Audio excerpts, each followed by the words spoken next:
Parkcast, the UK's original theme park podcast.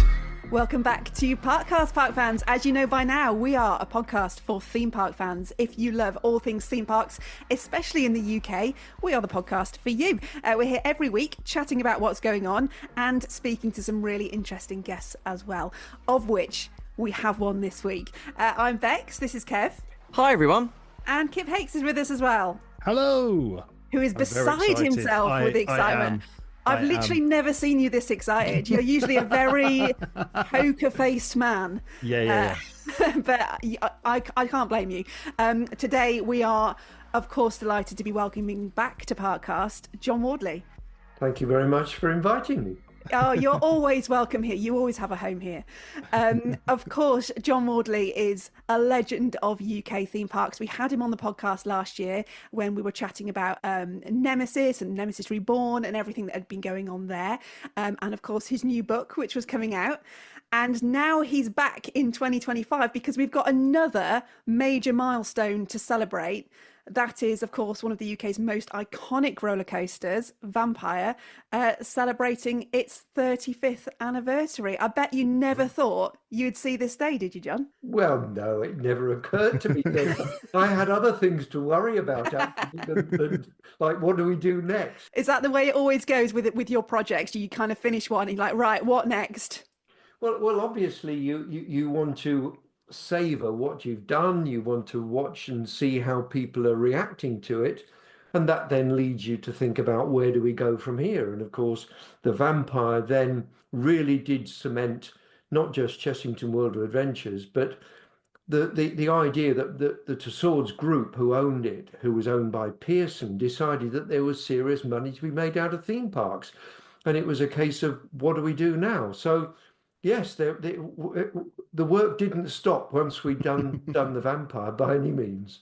No, I can imagine. And like you say, before the Vampire, before Chessington World of Adventures became Chessington World of Adventures, there really weren't UK theme parks, were there? I mean, you were the pioneer in that sense. Yes, that's right. I mean, the term theme park hadn't been coined, and of course, it's a much misused phrase now because people tend to think any type of clean-cut fun fair, preferably inland, that's got a few trees around it, can be called a theme park, and nothing could be further from the truth. I mean, it's a travesty. The idea of pay one price does not make a theme park.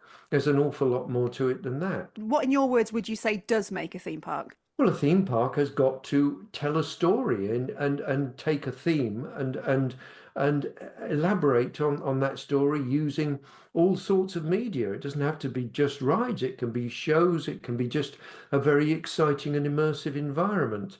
And that's what we tried to create with Chessington. I mean, I was first, because I was a consultant to the Tussauds group, and they knew that I'd been involved in creating a few amusement rides, a log flume and a few dark rides.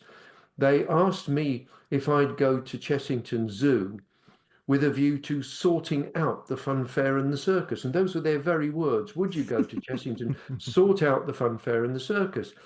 And of course, what I found was a nice little zoo, wasn't making any money. Pearsons were threatening to close it, to sell the land for housing development, unless its fortunes could be turned around. And when I got there, I found, the fun fair was a nice little fun fair with regular travelling rides, a waltzer, a dodgem and a twist and a ghost train, and a nice little family circus.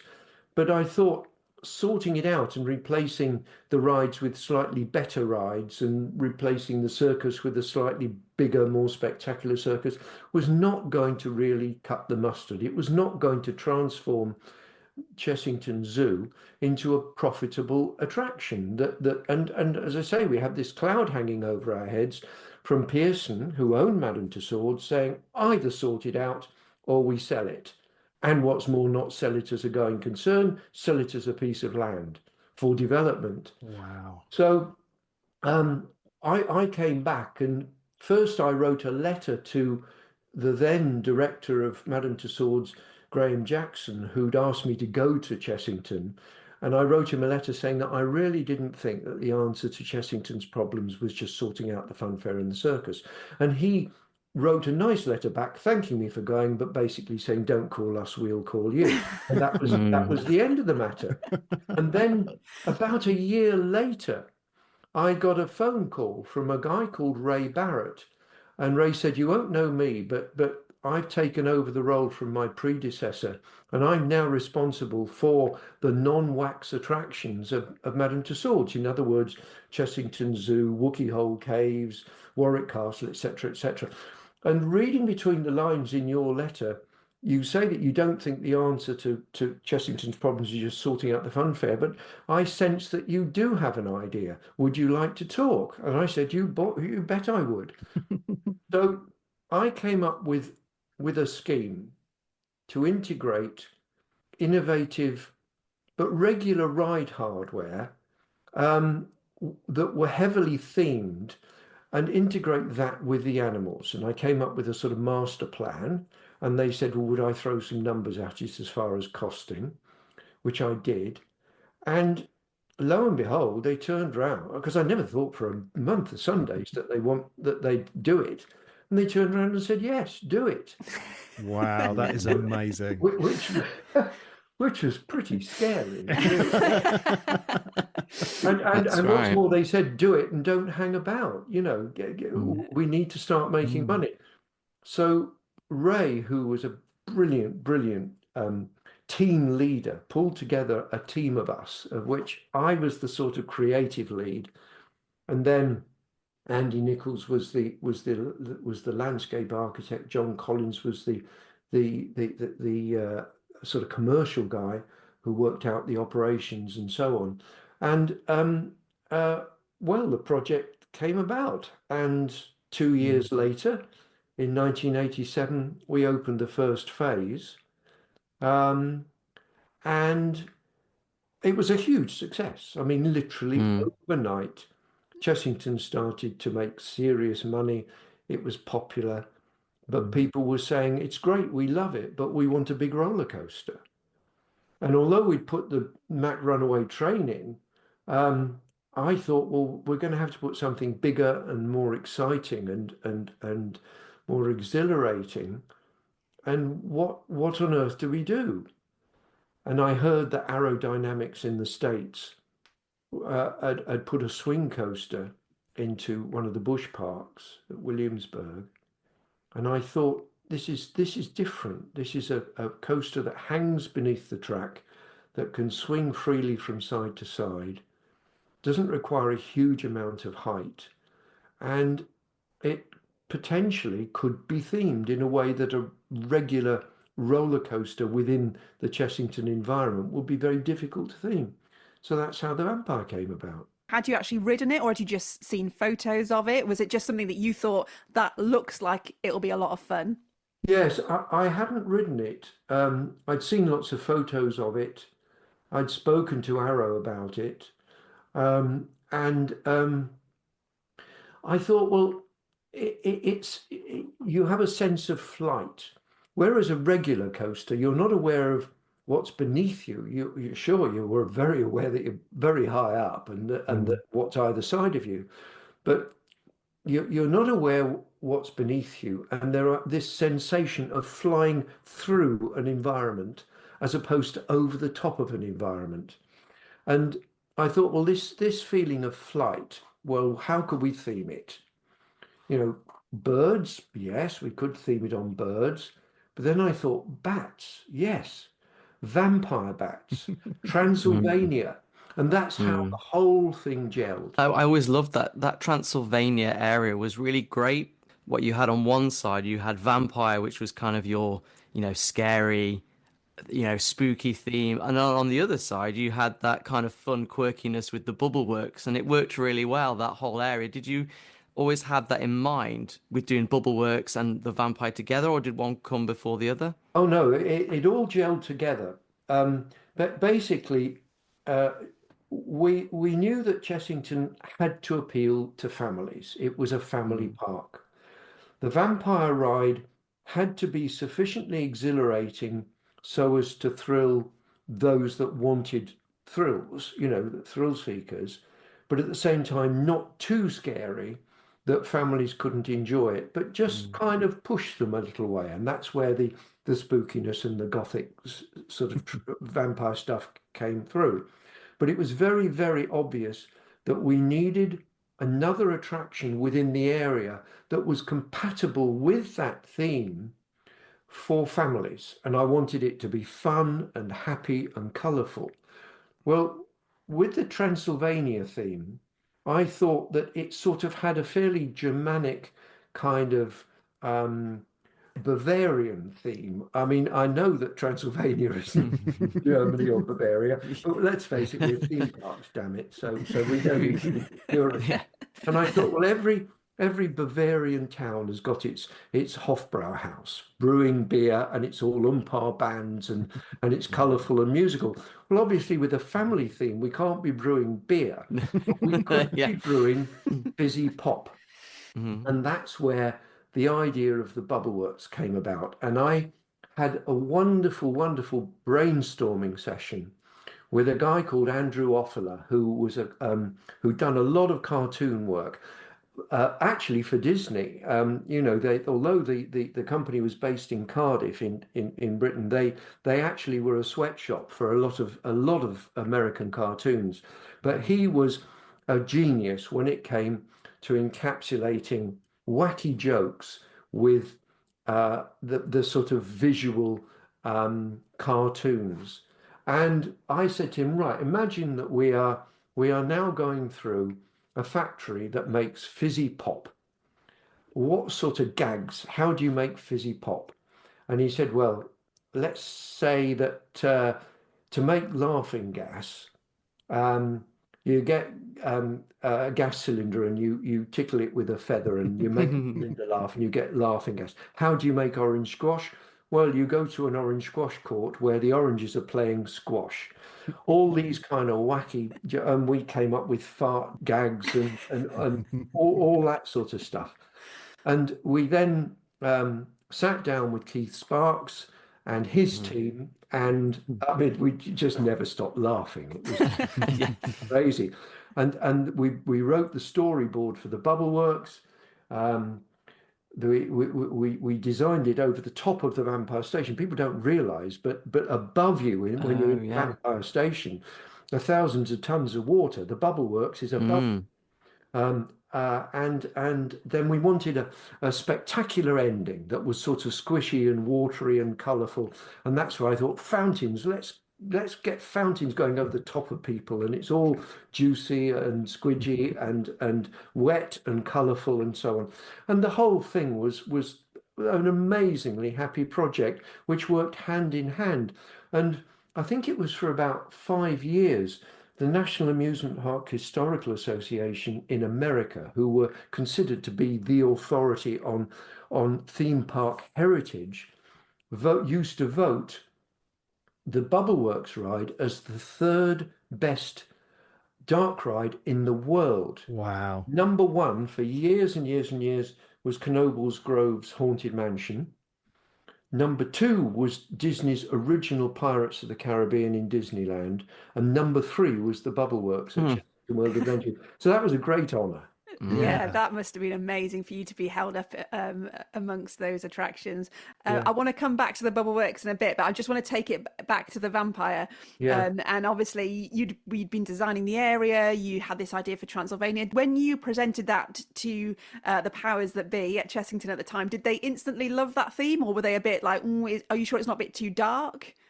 Well, the board of Madame Tussauds was a fairly sort of staid board of military gentlemen who would sort of scratch their heads and say, well, we don't understand them. But phase one is working well, so get on with it. The management of Chessington, who to start off with, before we did the conversion to Chessington World of Adventures, were very suspicious of what we were doing. But again, they realised that it was working and their jobs had been saved.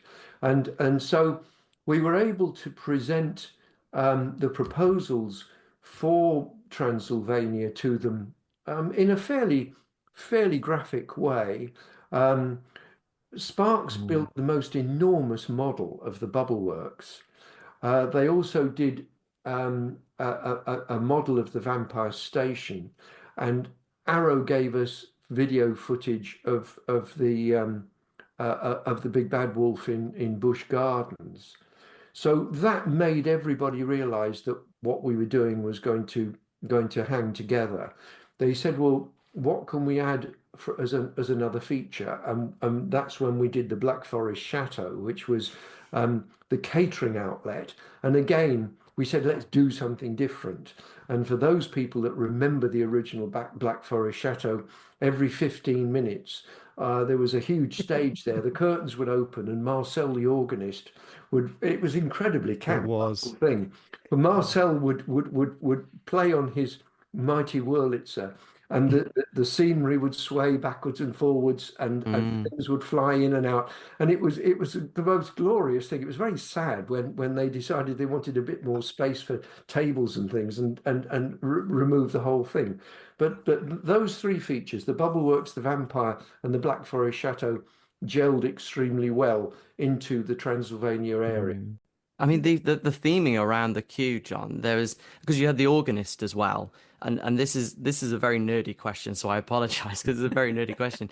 But a lot of the artwork that was done within the queue, in the station particularly, was that also done by the same people who did all work on the haunted house at Alton Towers as well? That was Sparks. That was Bruce Carter, Keith Sparks, and his team, and they'd done. Doom and Sons at Alton Towers, the walk, and they'd also done very well with little haunted walkthroughs at seaside resorts and all around the country, all on a slightly tongue-in-cheek sort of theme. And what they'd done, they created a sort of pattern which they were able to replicate, and knocked all these things out very, very cheaply in parks all around the country. And so they did the theming of the vampire station. To Swords built Marcel in the Black Forest Chateau, and then we used the same mechanism for the organist in the vampire station. So they were two duplicates, and I believe actually they both had the same faces. It was just that they were dressed differently. And then we got a local company to do the transit system in the Bubbleworks. And although it worked extremely well for the first few months, the bottoms started to drop out of the tubs. And I can remember on one occasion, a tub came in and people were walking along the bottom of the trough, holding the tub up around them. Like a Flintstones car. Yeah, That's right. It's like Flintstones car. So we scrapped all the tubs and replaced them, because the idea of the tubs came to me from the original River Caves ride at Dreamland in Margate. And it had round tubs. And the good thing about round tubs is it keeps you moving, so you can't actually focus too much on any one particular thing. And you think there's an awful lot more going on than there is. And so, although everyone said, well, you're crazy thinking about round tubs for a waterborne dark ride, I said, no, you'll feel much more part of the environment than if you were sat in a boat just proceeding in a forward direction. So that worked extremely well. Yeah. If I was just going to say, I know you grew up around here. This was almost your local park. Do you remember all this buzz and excitement when these attractions were being built? The year before it opened, Chessington sort of put hoardings up around where Transylvania was going to be, and there was a big sign that they actually had sort of a photo of when the Bubbleworks closed, and I've got a picture of it. And I remember being, however old I was then, like 8 or 9, standing looking at this big sign about what was coming, this Transylvanian area. I think there might have been some music or sort of sounds playing, and I just read that and I was so excited. And we came back the following year when it opened, and I think I think we were sort of there a day or two after both the Vampire and Bubbleworks opened, and honestly, it was just insane, and it's a memory that stuck with me sort of ever since then. And I can just remember being absolutely fascinated by it. And the thing is, like we mentioned with the spinning boats on the Bubbleworks, that meant that every ride felt different. You'd go through it and you'd be like, I didn't see that last time. And that sort of kept me going for years, because obviously back then we kind of went like once a year, maybe twice a year if we were lucky, and it just kind of made it feel different every single time. But yeah, it was utterly incredible being able to go there just as it had opened and just taking it all in and seeing it. And it was just, the smell and everything was a real sort of assault on the senses, but it just made me so happy that despite it being such a dark theme, especially with the vampire, it didn't feel scary. I think the only time I was scared was like as you go into the station building and it's a bit dark and there were sort of things lit up, that felt a little bit scary, but I didn't feel like terrified. It was just a little bit of excitement. And then you get into the station and there's this massive organist playing and all the chandeliers lit. It was just incredible. It really was. Well, a lot of thought and planning went into how far do we make the thing spooky? How intimidating do we make it? We decided that from when you first enter the station, you would go through some kind of labyrinth that was really dark and creepy, and the kiddies would be a bit scared, but then it would open out into a very gothic, huge space that would their eyes would open in wonder. They'd never seen anything like it before, as you say, with the flickering chandeliers and the flambeaux and everything. And a lot of thought went into the psychology of how far we could push it. And I think we got it right. Absolutely. Nailed it. Yeah. Nailed it. And the soundtrack as well was always very iconic. As soon as you hear that scream and the organ playing, it just had this amazing atmosphere. And I think that was always, for me, growing up, going to Chessington, was the highlight, was that area of the park, because it was so immersive. And also as well, because of the height on it, you could get on it younger. It wasn't a 1.4 attraction. You had to wait years and years and years to get on. It was actually, you could be 6, 7, 8 years old and you could be going on Vampire and it could be your first roller coaster. Yeah, well, that was the good thing about those original Arrow trains. You were contained down within the vehicle, and although they were very heavy vehicles and they took a long time to load because people had to climb into them as opposed to walk onto them. They were great trains, and it in many respects I was sad that they were removed. But then you had the additional thing of the dangly legs, and also able to load far quicker than the original trains. But I think the main reason that the area captured people's imagination, and you're absolutely right, Kevin, it was immersive because it was the very first time anyone had done a really heavily themed enclosed area within a theme park in Britain. You had to go to Disney or Universal in the States to see that. And you were completely contained within the environment. We were very, very careful to use the existing landscape to ensure that when you did walk down through Transylvania towards the bottom of the ride, you still could not see out and see the outside world. So it really did contain you. And I think that's what captured people's imaginations. Yeah, we kind of take that for granted now. There's so many themed lands that we have in the UK, but you've got to kind of put yourself back to that point where you hadn't seen anything like that before. And even traveling to Disney wasn't as simple as it is now. Even something like having the queue line theme, though, that wasn't something that we were doing. Like queue lines were queue lines, weren't they? They were Right. boring, they were mundane. Yes. They still can be sometimes, but obviously for you really wanted to make that part of the experience before you get on the ride. Do you think that almost gives you a better ride if you've been totally immersed in the queue line before you step into the train? Oh, yes. I mean, its main purpose is to keep people entertained during that rather boring period of having to wait in line. But also, it does provide a sort of introduction to the theme and helps you enjoy the experience of the ride itself, and also turns a sort of 2-minute ride into a half-hour experience. All the rides I've designed, I've tried to incorporate a creative element into the queue lines, and I just think it's very important. Were there any challenges with Vampire, John?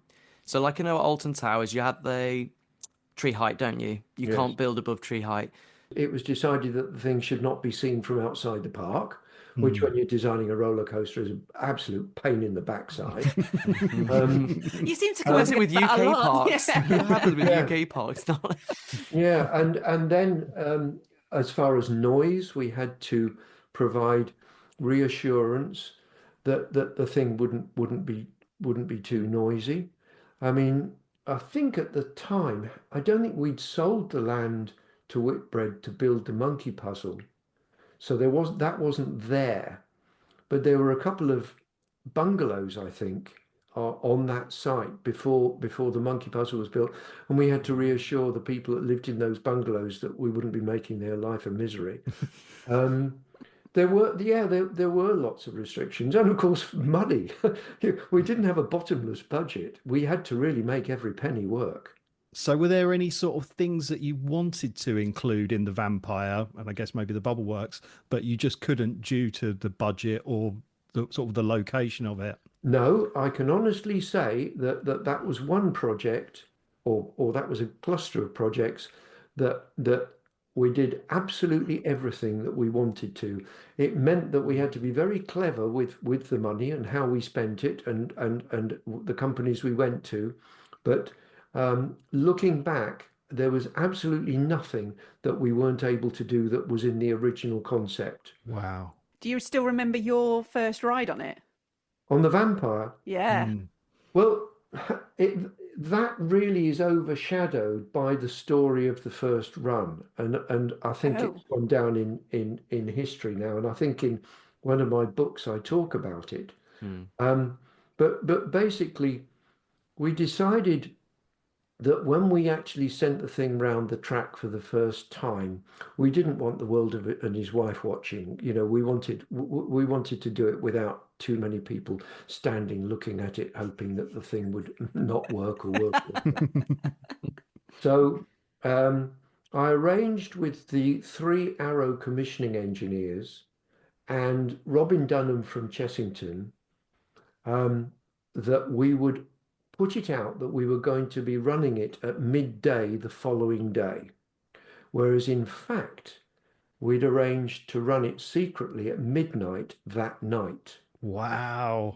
So at about 11 o'clock that night, about 6 of us all assembled on the site, and it was a freezing cold. I think it was either late January or early February night. It was bitterly cold. And it was cloudy and overcast, and there was no moon, and it was as black as night. And they ran up the hydraulics and the pneumatics, and then they started the lift motor going, and everything seemed to be running well. And the American engineers released the brakes in the station, and the train cruised to the base of the lift.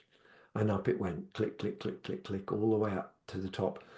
And it went over the top of the lift and disappeared into the darkness. And you'll be familiar with that wonderful roaring noise that roller coasters make. And it roared down the first dip, and we could hear it going up the second, up the next hill. And round it went, round and round and round. And then it got to the base of the second lift. And we all cheered, and we couldn't see it, but we could hear it going up the second lift. And then it came off the top of the second lift and round over the main street. And then we heard it dive down, and then it went a bit quiet, and we were a bit worried, and we thought, oh my goodness, you know, has it stalled? But then thank goodness we heard the roar again. Little did we realize that the roar was the train going backwards. Oh no! and it had valid, Mm. and and it took about 10 backwards and forwards before it eventually bottomed out in the valley. Oh, And we ran around with torches to try and find it, and there was the train sat unhappily, sadly, Oh no. in the middle of a dip. So um, one of the commissioning engineers got on the phone to Ron Toomer. Fortunately, because of the time difference, he wasn't in bed in Salt Lake City, and said, "Ron, we've stalled. And he was absolutely horrified. He said, "Our coasters don't stall." He said, "Is it very cold?" And they said, "Yes, it's bitterly cold." And they said, "Did you put sandbags in the train?" And they said, "Whoops." oh no! And they'd forgotten to put sandbags in the train. And of course, as we all know, when a coaster is brand new with stiff wheels, and particularly if you're running it on a bitterly cold night where everything is very, very cold, if you don't put sandbags in the train, the chances are it's going to have an awful lot of friction to it. So we got a winch and we pulled the thing out of the dip. And fortunately, it coasted back into the station. We put sandbags in the train, sent it off again, and it went round a treat. It really, it was beautiful. And we sent it round about 5 or 6 times, and decided that it was running. It was fine. So the next day at midday, when everybody turned up, we feigned as if we'd not seen it running. We pretended to look extremely nervous, but deep down we knew that we'd run the thing, and round it went, and a second bottle of champagne. We actually had a bottle of champagne that night. Second bottle of champagne was opened, and then we ran it round for the rest of that day, and then the following day, whereas now with health and safety and all this, you have to run a ride for dozens or hundreds and hundreds of laps. And then all sorts of certificates have to be provided and signatures put on bits of it. In those days, there was none of that. So Wow. literally, I just jumped in the thing with the Arrow engineer, and we went round, and that was it. So that was the first ride.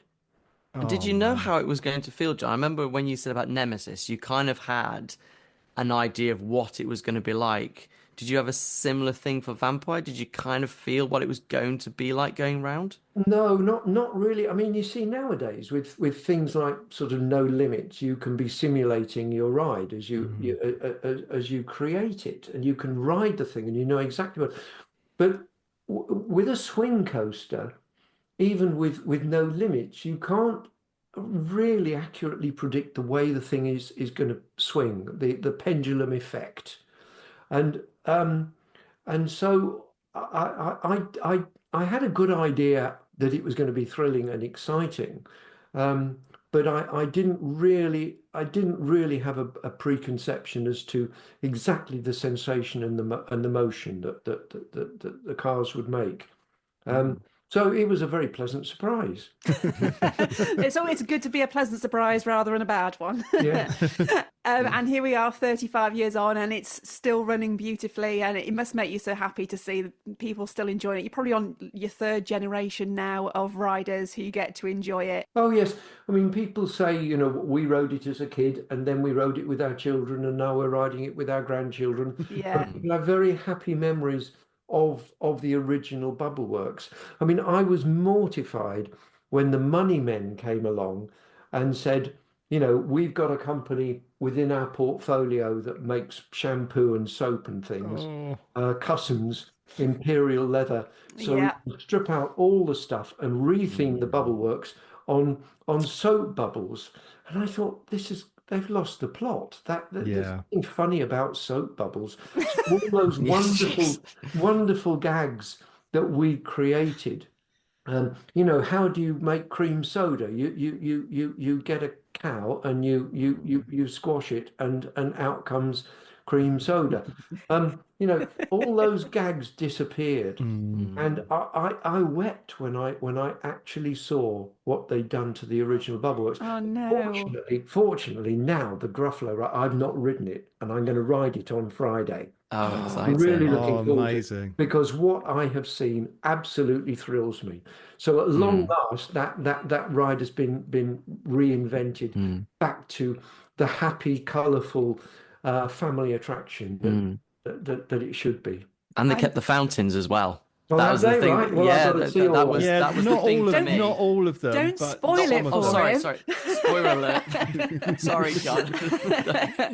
I know, Kip, you posted some videos on TikTok of the Bubbleworks, and I Yeah. think it took us all by surprise how much attention those videos got. You Yeah. had 1 million hit, like it went crazy, didn't it? Yeah, I mean, I went on the Bubbleworks. They had like a small press event when it closed before it was transformed into the Gruffalo ride, and yeah, I went to the sort of closing press event, and obviously the ride wasn't in the best of conditions, and it had the sort of imperial leather theming, and it was looking quite sad. But I thought, I'm just going to get my camera out, because obviously you're not normally allowed to do that, and I just filmed the whole thing, and I just sort of kept it on my phone. And yeah, a few weeks ago I just uploaded it on TikTok, and it went absolutely crazy. And I had like a video of me walking through the station with the music blaring and everything like that, and yeah, that got over 1 million views, and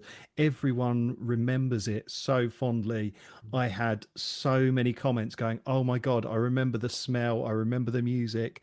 And I actually emailed you, John, when it transformed into the imperial leather thing. I found your demon email address, and I dropped you an email and said how sad I was that it had changed and how it wasn't anything like it used to be. And that was when I had my first child, and yeah, they wouldn't get to experience how I did, and it really did crush me. It was fine, but it just never was how it was. And I remember I thought, I need to email John Wardley. I don't know why, but I just thought I need to tell John exactly how I feel, and I did. And you were very kind, and you sent me a very lovely response back, and that blew me away. But yeah, it is fantastic how 35 years on, the Vampire and the Bubbleworks are so fondly remembered as they were. And children are still enjoying the Vampire today. My son went there yesterday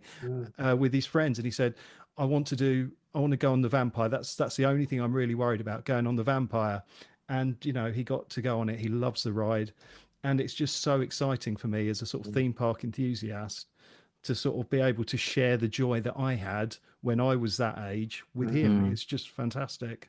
Yeah. Well, I think probably the Vampire and the Bubbleworks, they were creating them were the happiest times of my career. And then when they opened and you saw the reaction from people, and people were coming out of the Bubbleworks singing the music, and skipping along, and it was very, very moving for me. Why do you think they are still so relevant 35 years on? Why do we have this nostalgia ourselves, but also children who go on the Vampire now still love it as much? Not many things can last that test of time. I think if the creator's brief is to create the tallest, fastest, longest, first of any, in other words, some kind of Guinness Book of Records claim, then creativity goes out of the window. And the good thing about the early days of Chessington, and actually the early days of Alton Towers, was that we had the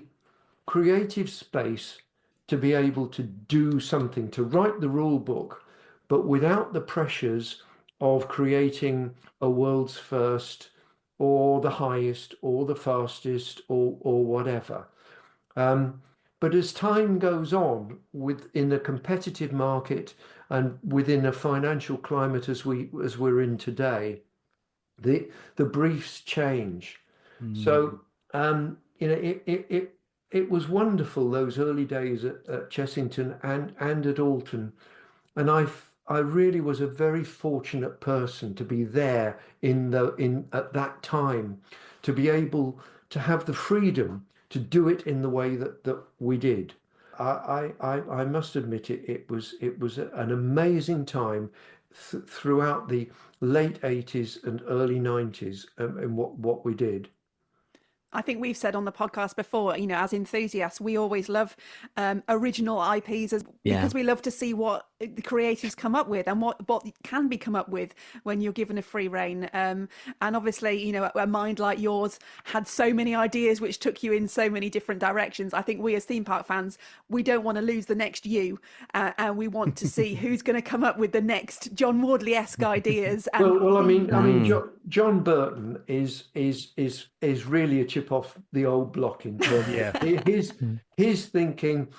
John went in the original haunted house at Alton Towers after we opened it as a little kid. It scared the living daylights out of him, and he decided that that's what he wanted to do as a career. And John's thinking is exactly, his rationale is the same as mine, and we get on well. John still liaises with me. He talks things through with me in an informal way, and you can rest assured that things are in very capable hands, in John Burton's hands. Yeah, absolutely. I have said to John myself, you are this generation's John Wardley, because I've spoken to him a few times, and he's just got that sort of the right mindset, I think, and just seeing those sort of ideas come to life. And I think we are in safe hands with people like John Burton around. Absolutely. Yeah, definitely. Absolutely. And the stuff he's working on at the moment, I mean, as you know, Chessington is doing something enormous in 2 years' time, and John is the lead creative on it, and he shared the ideas with, and it is unbelievable. You are going to love. That's really reassuring. If it's got the John Wardley seal of approval, then we like that seal that's stamped on. Sold. Yeah, absolutely. I know you are heading back into Chessington for the first time in a while. You don't get to theme parks all that much anymore. Do you still get that same level of excitement when you do go through a theme park gates that we get as enthusiasts? Oh, yes. Particularly if I haven't been for a while. I haven't been to Chessington for many years. And they're hosting a private dinner for my wife and myself. And then they're taking us around the park on Friday morning. And then on Friday evening, we've got the behind the scenes tour for everybody, which I'll be doing and mingling with everybody. And then on Saturday, we've got the sort of VIP. Well, it's not so much of, well, yes, all our guests are VIP, simply they're prepared to pay. Well said. And we got that the lunch, and then the Q&A session, and they're going to be asking me all sorts of awkward questions, and I'm going to be giving sensible and honest answers. So yes, it's a very exciting weekend. They've got the fancy dress competition for the kids who are going to. I think they're giving away 100. Fast passes and to kids that arrive in fancy dress. There's all sorts of things happening this weekend, and they're going to do the dear old vampire justice, I'm sure. That's really exciting. We obviously really appreciate you coming on here, John, and talking to us about it. Obviously, it means a lot to us that you want to come on here and be able to share all these stories, because you're about to go to Chessington and share them with lots of other people. So, we really appreciate it. And for our listeners as well, who probably will have hundreds of questions, I'm sure, hopefully you've been able to answer some of those about Vampire and the Bubbleworks for you, Kip, as well. I know you were, you were, when we chatted about, we need to get John to come on and talk about Vampire and Bubbleworks. And we mentioned it to you, Kip, and you were obviously very excited because you grew up with Chessington and it's, one of your favourites. Yeah, no, absolutely. It has been an honor to speak to you, and it's just so lovely to sort of think back at sort of everything you've done. And I don't know, you've just got such an amazing legacy in the UK theme park industry. I mean, I hope you've done sort of everything you've wanted to do. Is there anything maybe that Well, you'd there like is to that. do? There is that one ride that I mentioned at the end of my of one of my books, the Disaster Zone ride, which I designed for Chessington, which was never built. And if anyone builds it, I think it'll be a sensation. I detail it together with the twist to the ending of the whole attraction, which again I don't think anyone has ever done. So yeah, that's the one thing that I regret that I never built. Well, we all want to wish the vampire, of course, a very happy 35th birthday, and the Bubbleworks, as he would have been Yes. 35 this year as well. I hope that you really enjoy your ride on the Gruffalo. I Thank hope you. it redeems itself in some way for you. It doesn't unearth the trauma of the Imperial leather days. As always, it's been an absolute honour to have John Wardley with us on Parkcast. Thank you so much for joining us, John. It was a pleasure. And if you enjoyed today's episode, please do give us a like and a subscribe. We're here every week chatting about things all to do with theme parks. You'll expect more guests just like John here as well. For now, though, we've been Parkcast. Parkcast, the UK's original theme park podcast.